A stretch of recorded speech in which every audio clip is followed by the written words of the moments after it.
नमस्कार. आस्वाद मनांचा art and क्राफ्टमध्ये तुम्हा सर्वांचं पुन्हा एकदा मनपूर्वक स्वागत.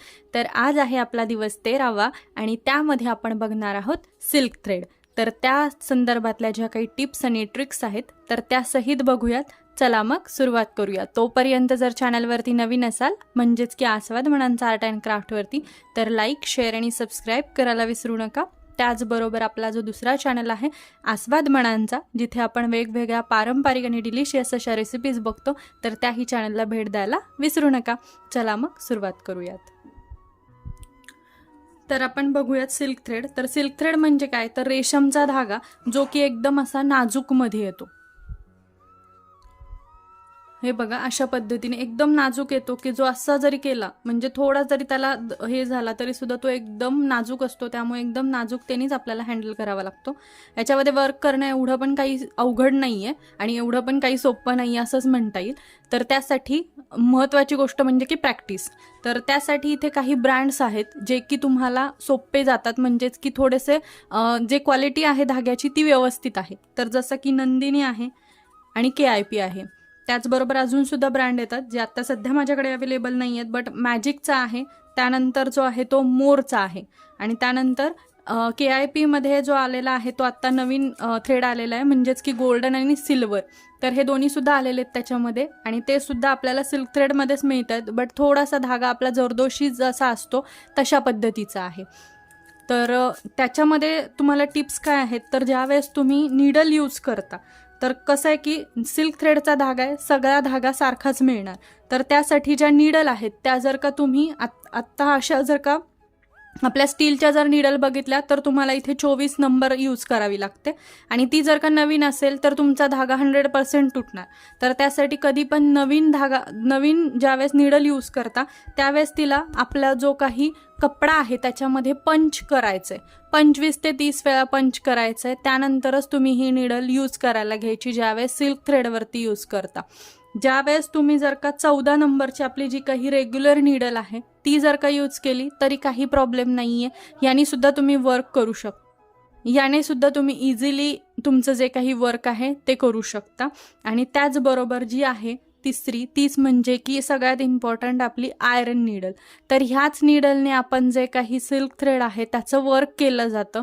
साऊथचं स्टाईल तुम्ही बघितलं असेल तर त्याच्यामध्ये तुम्ही बघितलं असेल की जे काही वर्क केलं जातं सिल्क थ्रेड संदर्भातलं ते आयरन नीडलने केलं जातं. तर ह्यासाठी ही यूज केली जाते. ही जरी तुम्ही नवीन घेतलेली असाल, आपण बिगिनर आहात म्हटल्यावरती ही नक्कीच तुम्ही नवीन घेतलेली, याच्यावरती वर्क केलेलं नसेल तर हिला सुद्धा तुम्हाला त्याच पद्धतीने 25 ते 30 वेळा तुम्हाला हिला पंच करून घ्यायचे कपड्यावरती.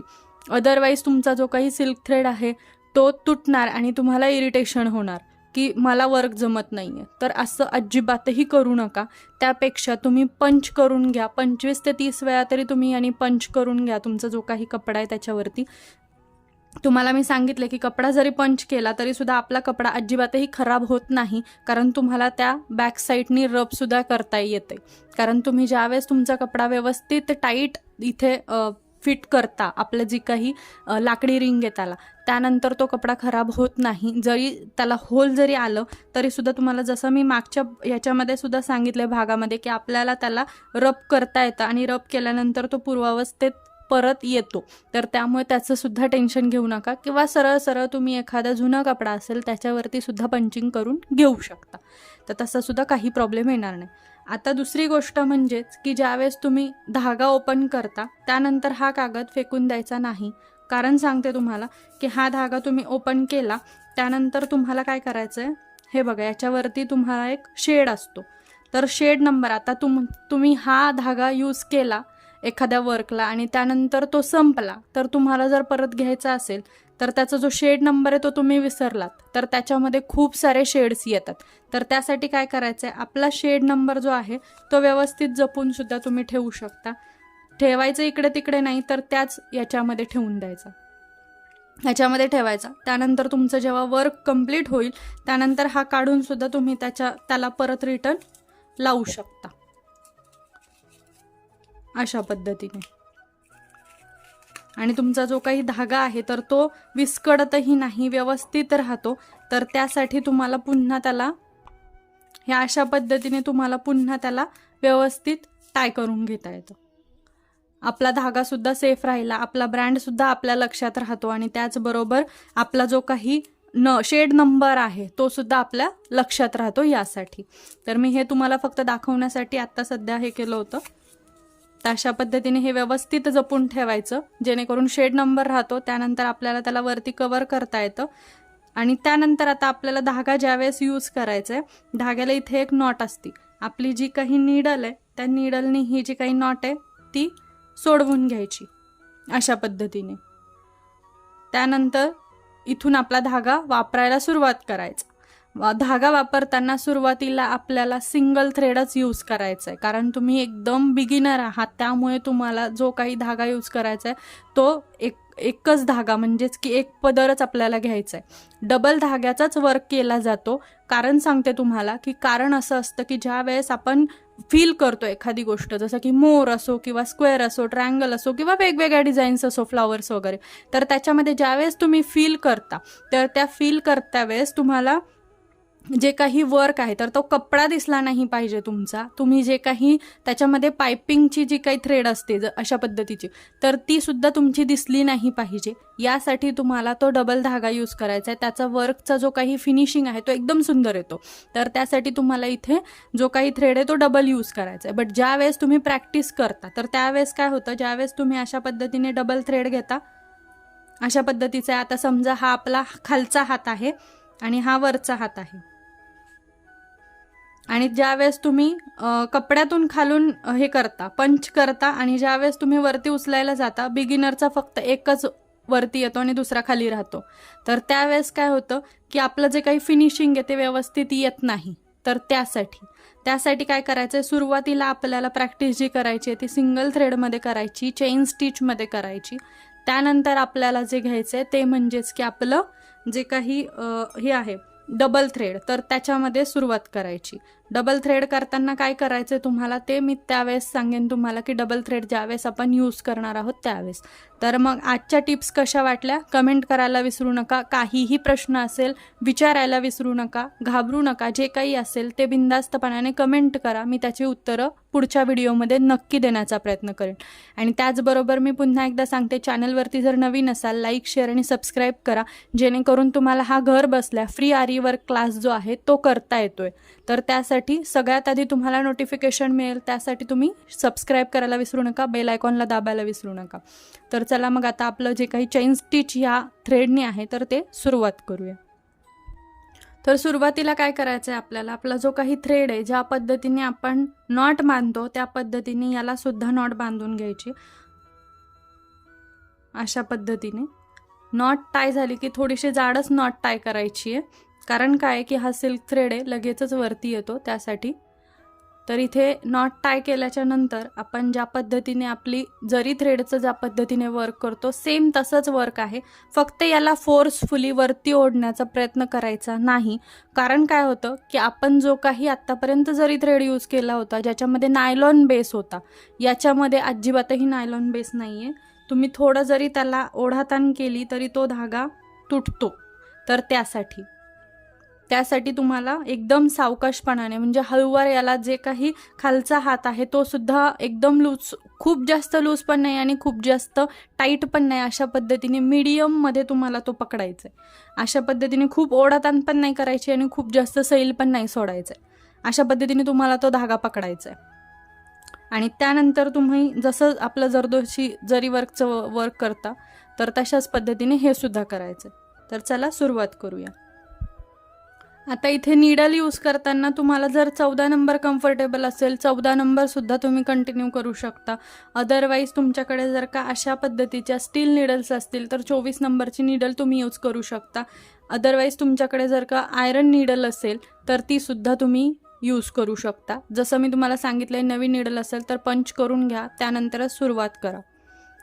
तर काय करायचं सुरुवातीला आपल्याला आपला जो काही थ्रेड आहे तर तो आपला कपड्याच्या खालून पास करून घ्यायचा आहे. सुरुवातीला तुम्हाला ज्या पद्धतीने मी सांगितलं होतं की जरी वर्कला जसं तुम्ही केलं होतं लेन आखून तशाच पद्धतीने करायचं आहे.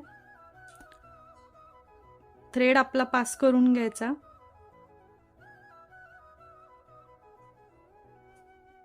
एकदम हलक्या हाताने करायचं आहे.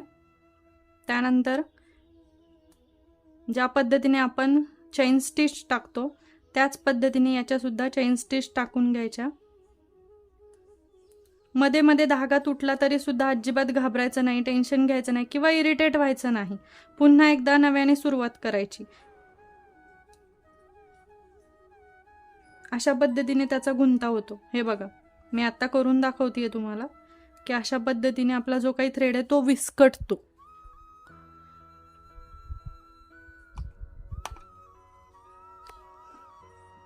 हा दिसतोय तुम्हाला, हा धागा थोडासा विस्कटल्यासारखा झालाय किंवा पातळ झालाय पहिल्यापेक्षा, कारण त्याचे काही जे काही पार्टिकल्स आहेत ते खाली राहतात. तर त्यासाठी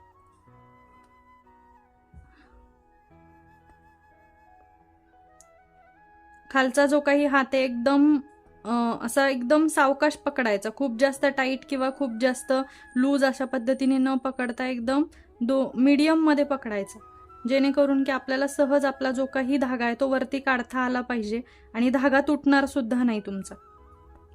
आणि नीडल जर नवीन यूज केली तर तो तुटणारच. त्यामुळे अशा पद्धतीने आपली जी काही चेन स्टिच आहे तर ती आपल्याला कंप्लीट करून घ्यायची. याच्यामध्ये एक गोष्ट अजून आहे जी की टिप म्हणू शकता तुम्ही, की ज्यावेळेस तुम्ही सिल्क थ्रेडला नॉट देता, एंड नॉट, तर ती डबलच द्यायची. कारण तुम्ही सिंगल जर दिली तर हा धागा मऊ असतो, तर त्यामुळे त्याला जी काही तुम्ही एंड नॉट देता तर ती एंड नॉट निघते. तर त्यासाठी तुम्हाला डबल एंड नॉट द्यावी लागते. याला डबल एंड नॉट दिल्यामुळे तुमचं जे काही वर्क आहे तर ते फिक्स होऊन जातं.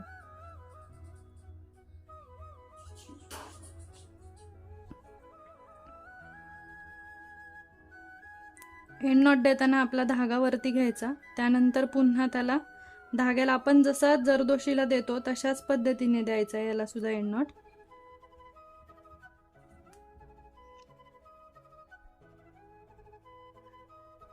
इथं आता एक देऊन घेतली, आता पुन्हा आपल्याला दुसरी द्यायची,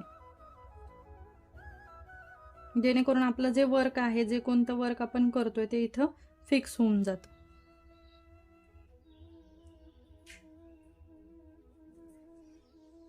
तर आता इथं तुम्ही बघू शकता आपलं जे काही वर्क आहे ते इथं फिक्स झालं. अशा पद्धतीने आपल्याला आपली चेन स्टिच आहे तर ती चेन स्टिच कंप्लीट करता येते.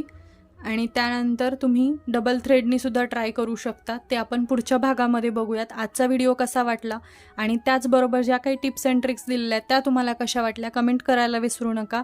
त्याचबरोबर आपल्या जर चॅनलला अजूनपर्यंतही तुम्ही जर का सबस्क्राईब केलेलं नसेल तर लाईक, शेअर आणि सबस्क्राईब करायला विसरू नका. चला मग पुन्हा भेटूयात नवीन भागामध्ये. तोपर्यंत धन्यवाद.